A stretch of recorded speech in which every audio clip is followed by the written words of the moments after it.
ក្រុមអ្នកសង្កេតការអាស៊ាន AOT ចុះសង្កេតផ្ទៀងផ្ទាត់នឹងរាយការណ៍អំពីហេតុការណ៍ដែលយោធាថៃបានបើកការបាញ់ប្រហារមកលើប្រជាពលរដ្ឋស៊ីវិលស្លូតត្រង់កម្ពុជាដោយគ្មានមូលហេតុ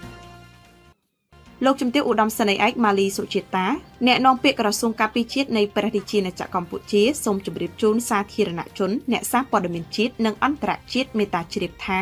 នៅព្រឹកថ្ងៃប្រហ័សទី13ខែវិច្ឆិកាឆ្នាំ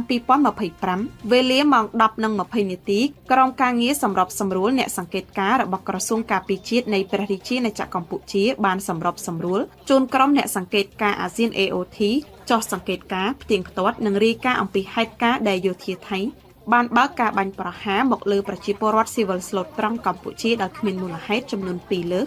គឺលើកទី1នៅវេលាម៉ោងប្រមាណ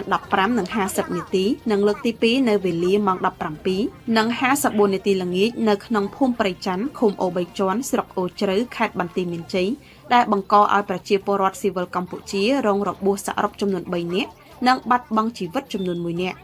កម្ពុជាអំពាវនាវឲ្យថៃបញ្ឈប់រាល់អរិភាពជាបន្ទាន់ដែលគំរាមកំហែងដល់សន្តិភាពនិងស្ថិរភាពនៅក្នុងតំបន់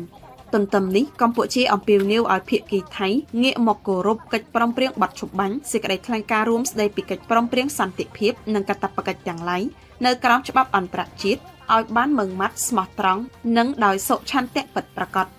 ព្រះរាជាណាចក្រកម្ពុជាសូមឲ្យមានការបើកការស៊ើបអង្កេតដោយឯករាជ្យលើករណីនេះនិងសូមអំពាវនាវឲ្យមានការចូលរួមពីភាគីបរទេសដែលមានជំនាញ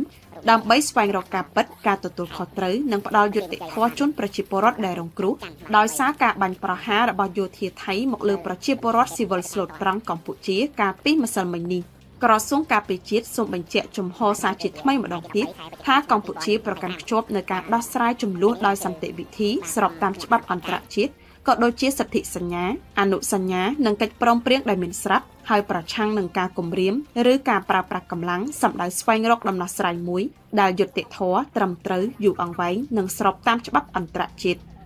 អាស្រ័យដូចបានជម្រាបជូនខាងលើសូមសាធារណជនអ្នកសារព័ត៌មានជាតិនិងអន្តរជាតិជ្រាបជាព័ត៌មាន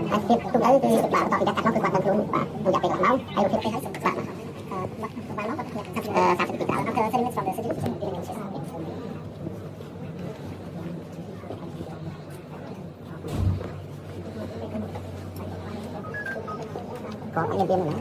bảy nhạc, thì đó, thì cái đó, thì cái đó, thì cái đó, thì cái đó,